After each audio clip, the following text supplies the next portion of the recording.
Hey everyone! Welcome back to the channel. I'm so glad you're here. Whether you're someone who's in recovery, you're supporting a loved one, or you're just trying to understand addiction better, today's video is for you. We're diving into Drinking, a love story by Caroline Knapp, a memoir that's raw, real, and full of powerful lessons about addiction, denial, and, most importantly, self-discovery. So, I want you to think for a second. Have you ever convinced yourself you could stop anytime? Yeah, we've all been there. And that's exactly what we're going to explore today.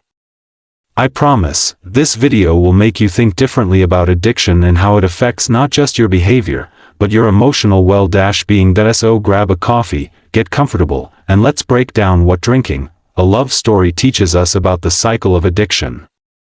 And hey, before we dive in, I'd love to hear your thoughts in the comments below. Have you ever struggled with the illusion of control, or know someone who has?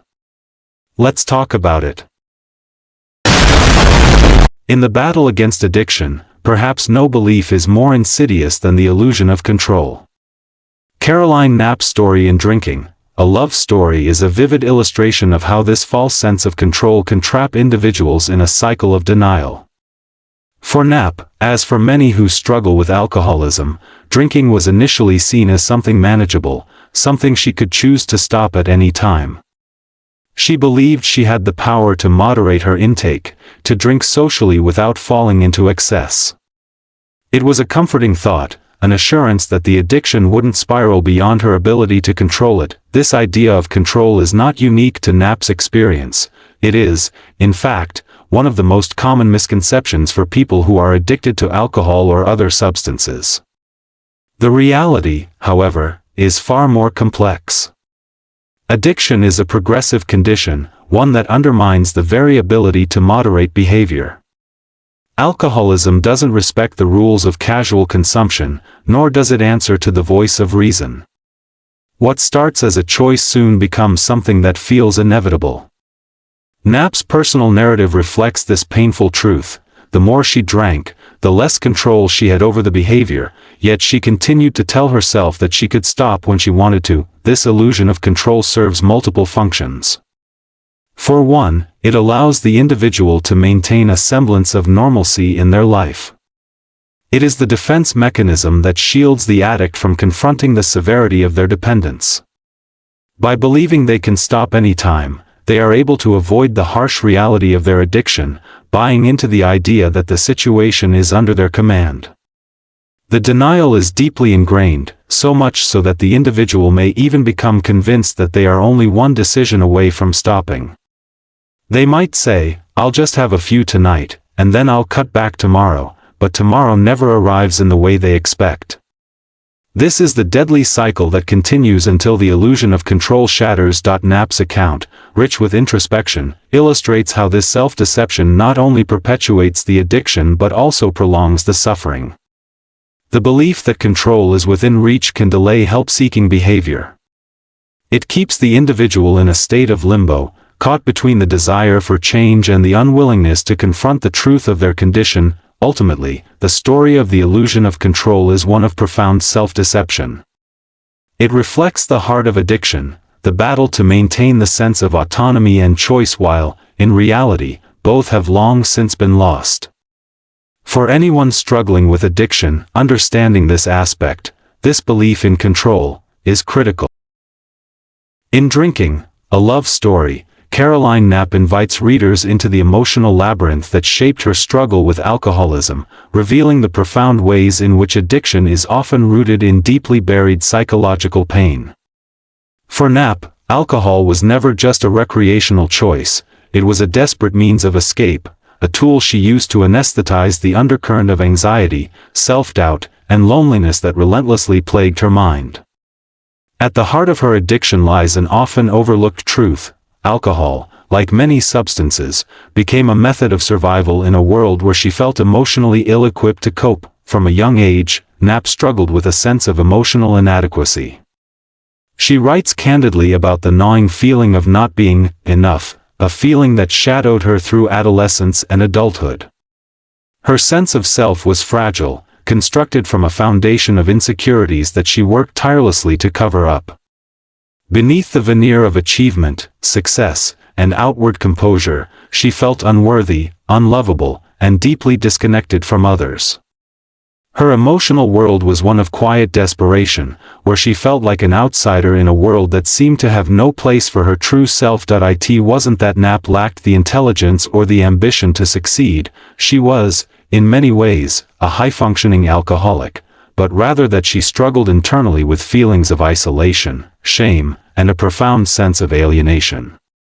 These emotional burdens were not always visible to those around her, but they weighed heavily on her, festering beneath the surface. Her interactions with others, though seemingly normal, were often clouded by her own self-consciousness. She never felt truly connected, and the small, invisible wounds of her heart seemed too painful to expose to anyone, even those closest to her. As she turned to alcohol, it initially offered a sense of relief. The alcohol provided a temporary, but potent, escape from the storm of negative thoughts that perpetually swirled in her mind. It became a method to numb the intense feelings of inadequacy, allowing her to feel like she could momentarily slip out of her own skin. When Knapp drank, she wasn't burdened by her relentless self-criticism. She was able to shed her inhibitions, to feel free, confident, and, most importantly, normal. For a few hours, alcohol allowed her to experience a fleeting sense of peace, a respite from the emotional chaos she was too afraid to confront. However, as Knapp's drinking escalated, the very thing that once numbed her emotional pain began to amplify it. The sense of freedom she once experienced under the influence of alcohol slowly morphed into something more destructive.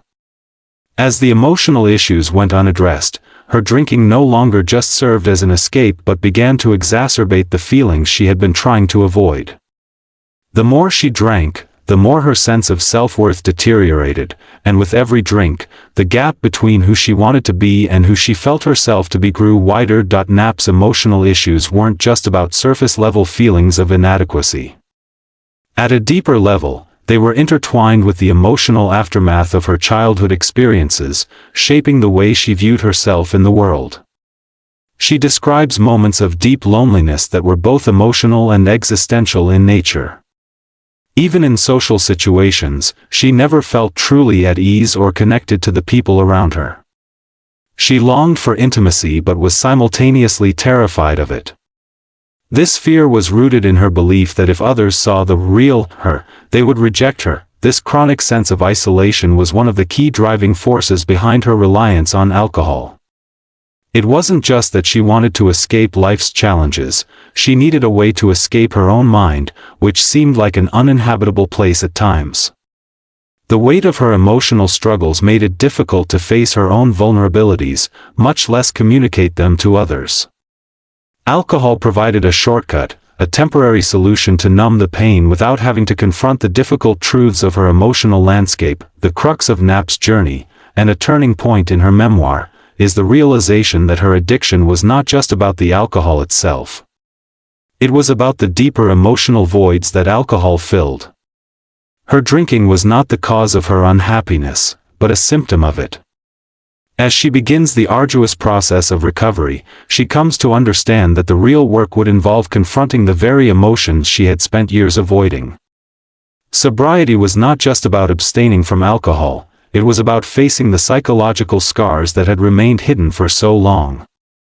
It was about dismantling the protective walls she had built around herself to avoid feeling the vulnerability, shame, and fear she had spent a lifetime suppressing. For Knapp, the battle against alcohol was also a battle against the emotional pain that had driven her to drink in the first place. Recovery became about peeling back the layers of self-deception and facing the uncomfortable realities that lay underneath. She writes about the uncomfortable process of self-discovery, how sobriety forced her to examine her emotional triggers, her sources of pain, and the beliefs about herself that had shaped her behavior. This journey was not easy, nor was it linear. It was filled with moments of doubt, frustration, and deep sorrow. But it was also a journey of immense personal growth, For anyone grappling with addiction, Knapp's story serves as a poignant reminder that the path to recovery is not just about removing the substance from the equation. It's about addressing the emotional and psychological roots that led to the addiction in the first place. Addiction is rarely an isolated issue. It is often tied to a complex web of emotional distress, childhood trauma, anxiety, depression, or low self-worth. By acknowledging and addressing these deeper emotional struggles, individuals can begin to heal from the inside out, laying the foundation for a more sustainable and fulfilling recovery. The key lesson here is that addiction often masks deeper emotional wounds that are in need of attention and care. Sobriety, while difficult, offers an opportunity to confront and work through those wounds. It may not be easy, but it is through this confrontation that true healing begins. In Drinking, a Love Story, Caroline Knapp offers a piercing reflection on the profound loneliness that accompanies addiction. Despite the outward appearances of a normal life, of friendships, relationships, and social interactions, Knapp's memoir reveals that addiction often breeds a deep, internal isolation. Alcohol became both her companion and her solitary prison, providing a temporary escape but ultimately amplifying the sense of detachment from others and from herself. The loneliness that Knapp describes is not the physical isolation one might expect from an addict hidden away in a darkened room, but rather an emotional and psychological loneliness that lingers even in the presence of others. She often found herself surrounded by people, friends, colleagues, lovers, but despite these connections, she felt fundamentally alone. Alcohol created a barrier between herself and those around her, one that she couldn't see through, no matter how much she wanted to. The more she drank, the more distant she became, and the more distant she became, the more she turned to alcohol to fill the growing void. Knapp's drinking was a way to numb the discomfort of being disconnected from the people she cared about. When she drank, she could escape the pain of feeling misunderstood, of not fully belonging in her relationships. In her own words, the alcohol allowed her to disappear from the parts of herself she didn't know how to face, her deep-seated fears, her insecurities, and her unspoken needs.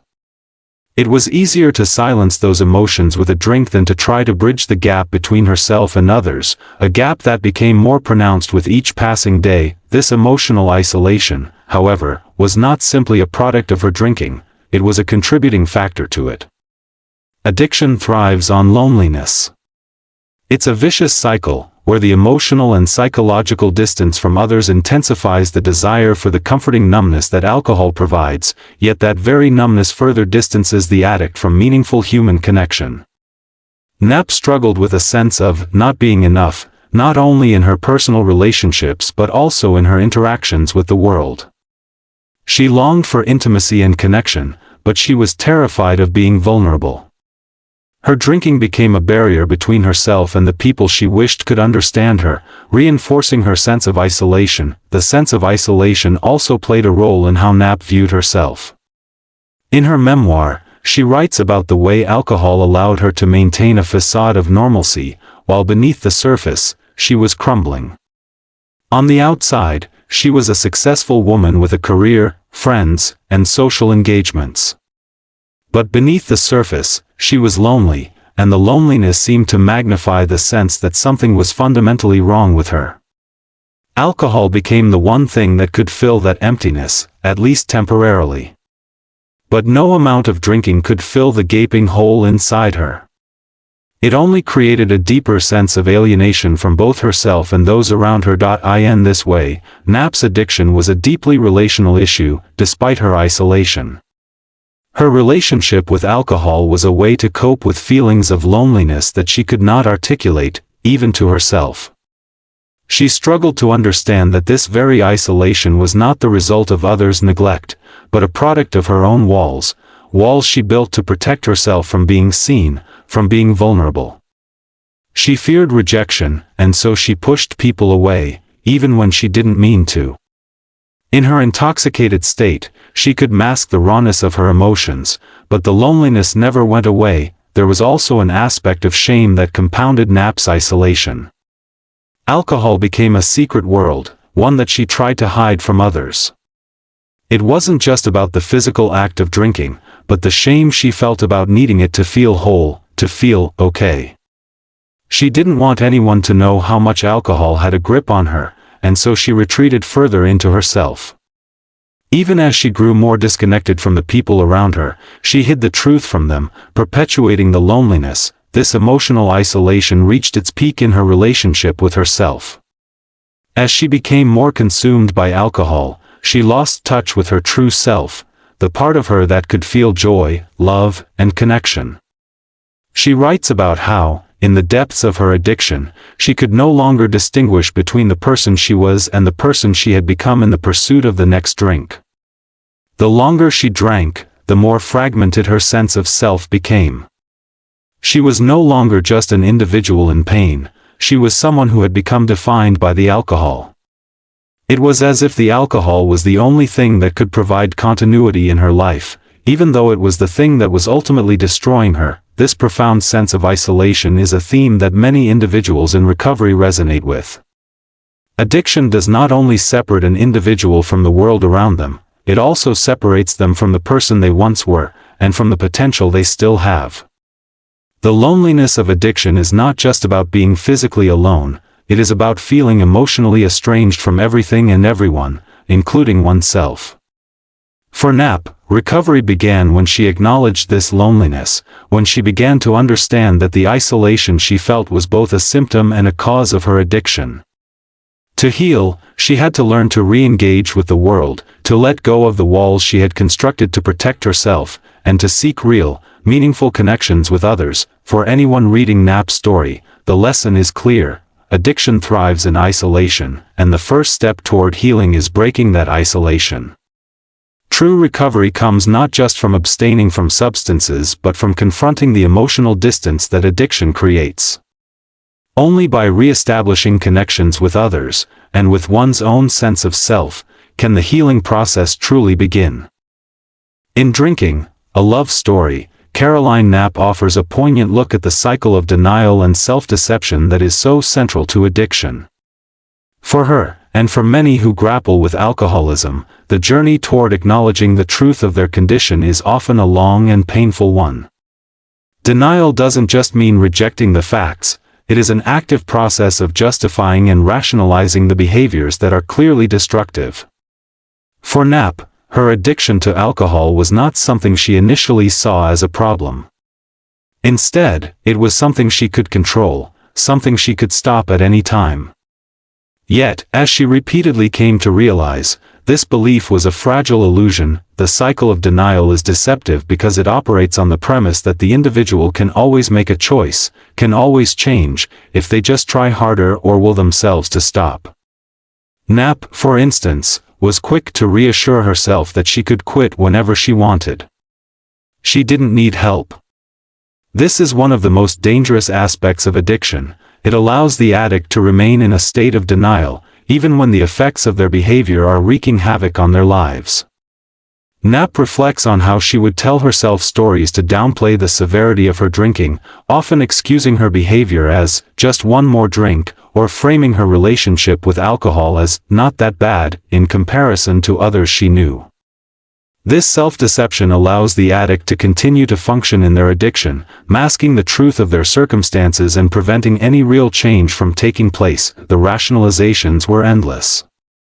She justified her drinking as a way to cope with stress, a way to relax after a long day, a means of maintaining her social life. But each justification only served to mask the deeper truths of her dependency. In her memoir, Knapp writes about how she would convince herself that her drinking was under control, even when it was increasingly clear that it wasn't. This cognitive dissonance, the tension between the reality of her situation and her refusal to acknowledge it, created a tug-of-war inside her mind. She would vacillate between moments of clarity, where she could see the consequences of her addiction, and moments of deep self-deception, where she could ignore the consequences altogether. One of the most heartbreaking elements of the cycle of denial is the way it shields the individual from the emotional reality of addiction. Knapp often describes how, even in the face of the mounting personal and professional costs of her drinking, she would turn a blind eye to the damage she was causing. She would rationalize the missed work, the damaged relationships, the reckless behavior that she couldn't remember. At the same time, she would downplay the emotional toll it was taking on her, her feelings of guilt and shame, her inability to confront the root causes of her pain. Instead of facing these uncomfortable truths, she buried them in alcohol, telling herself that it was simply a matter of willpower to stop when she was ready. This denial is not just an individual psychological defense, it's also a social one. Knapp describes how alcohol is often normalized, even celebrated, in society. In many circles, drinking to excess is seen as a rite of passage, a cultural norm. This social context can reinforce the denial that the individual may feel. Knapp's story highlights how the cultural context of drinking can obscure the reality of addiction. She could hide in plain sight, part of a culture that celebrated the very behavior that was slowly destroying her. The cycle of self-deception and denial ultimately leads to the classic pattern of addiction: binge drinking followed by remorse, followed by more self-justification. Knapp often felt trapped in this cycle, where every attempt to cut back or take a break from drinking was undermined by her own rationalizations. The lie she told herself, that she could drink in moderation, was perhaps the most dangerous. It created a sense of false hope, a belief that there was an easy way out of the addiction without having to confront the real issues. This cycle continued, feeding into itself, until Knapp was left with no option but to face the truth of her addiction. And it wasn't until she did that, until she could stop lying to herself, that real change began. The shift from denial to acceptance was one of the most difficult steps in her journey, and for many individuals struggling with addiction, it is the hardest step to take. For those in recovery or facing addiction, Knapp's story offers an important lesson. The first step toward healing is breaking through the wall of denial. The rationalizations may seem harmless at first, but they keep the addict trapped in a cycle that grows harder and harder to escape. Recognizing and confronting the truth about addiction is not just about acknowledging the destructive behavior, it is about facing the deeper emotional pain that the addiction has been masking. Only by confronting the reality of the situation can one begin to break free from the cycle and begin the process of recovery. In Drinking, a Love Story, Caroline Knapp delves into one of the most profound aspects of her journey, how sobriety forced her to confront not just her addiction, but her entire sense of self. Sobriety, in Knapp's case, wasn't simply about abstaining from alcohol, it was about embarking on a path of self-discovery, healing, and personal growth. When alcohol was removed from her life, she was faced with the reality of who she was beneath the haze of intoxication, and this process was far more complex and painful than she ever could have anticipated. For years, Knapp had used alcohol as a crutch, a way to manage emotions, escape reality, and dull the pain of living. It had become the lens through which she saw the world, clouding her judgment, distorting her relationships, and masking the vulnerability she feared. Alcohol allowed her to avoid the difficult emotions she didn't know how to handle: fear, inadequacy, loneliness, emotions that were too overwhelming to face without the numbing effect of substances. But when she became sober, she was forced to confront all the feelings she had spent years trying to escape. Sobriety, in this sense, became a mirror, forcing Knapp to look at herself with brutal clarity. Without the fog of alcohol to obscure her perception, she saw parts of herself she had long avoided, the deep-seated fears, the patterns of self-sabotage, and the emotional wounds that had shaped her sense of identity. In her memoir, Knapp writes about how, for the first time, she had to experience life fully, without the cushion that alcohol provided. She describes the rawness of emotions that sobriety brought to the surface, emotions she had buried for years. For a while, it was disorienting. She felt exposed, vulnerable, and painfully aware of how much she had hidden from both herself and others. This self-discovery was not a sudden or easy process. It was incremental, marked by moments of self-doubt, frustration, and resistance. Knapp recounts how she often struggled with the pressure to become the perfect, sober person.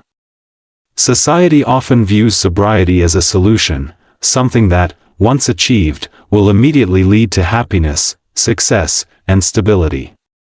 But for Knapp, sobriety was not a quick fix. It was the beginning of a new, uncertain journey into understanding who she truly was without the numbing agent of alcohol. She had to learn how to face her fears without resorting to the comfort of a drink, how to be present in her own life without the detachment alcohol had allowed. The process of self-discovery was also a journey of learning how to feel again, how to experience joy, love, and connection without the crutch of alcohol. Sobriety made her feel everything more acutely, both the good and the bad.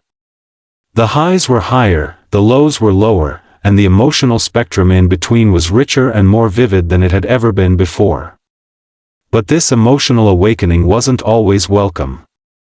Knapp often writes about the discomfort of feeling exposed, of having to sit with emotions that once felt unmanageable. Yet, as she continued her recovery, she began to understand that this discomfort was part of the healing process. It was through feeling, really feeling, that she could begin to rebuild a sense of self-worth, confidence, and resilience that had long been lost. A crucial aspect of Knapp's journey in sobriety was understanding the role of alcohol in shaping her identity. For years, she identified with her drinking, seeing herself as someone who was both defined by and dependent on alcohol. Without it, she felt lost, like a piece of herself was missing. The transition from seeing alcohol as a defining feature of her identity to realizing that it was merely a crutch for deeper emotional issues was profound.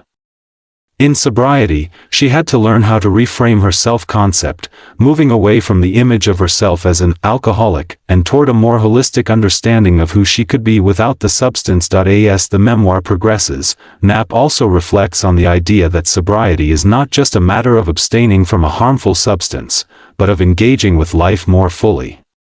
Sobriety, in this sense, gave her the opportunity to rediscover the things that brought her joy and fulfillment, things that had been overshadowed by her addiction. It was in those moments of clarity, when she wasn't numbed by alcohol, that she found new sources of meaning, through relationships, through work, and through the small, everyday moments that often go unnoticed in the haze of drinking. These moments, though they were initially difficult to embrace, began to add depth and richness to her life in ways she had never experienced before. Knapp's journey of self-discovery was also a journey of healing. Sobriety allowed her to address the emotional wounds that had originally driven her to drink. The more she uncovered about herself, the more she realized how much her emotional and psychological pain had influenced her behavior. She also realized that healing didn't mean erasing those painful parts of her past but accepting them as part of who she was. It was only by embracing these parts of herself, the pain, the vulnerability, and the fragility, that she could truly heal and rebuild her sense of self. For anyone in recovery, Knapp's experience offers a valuable lesson. Sobriety is not just about removing alcohol from your life, it's about re-engaging with life in a more authentic and intentional way. It's about learning how to live without the crutch of substances and finding new ways to cope with emotions, build connections, and rediscover joy. Sobriety offers the chance to start over, to rebuild not just from the ashes of addiction, but from a place of self-awareness and emotional healing. It is in this process of self-discovery, through the discomfort, the vulnerability, and the pain, that true recovery takes root.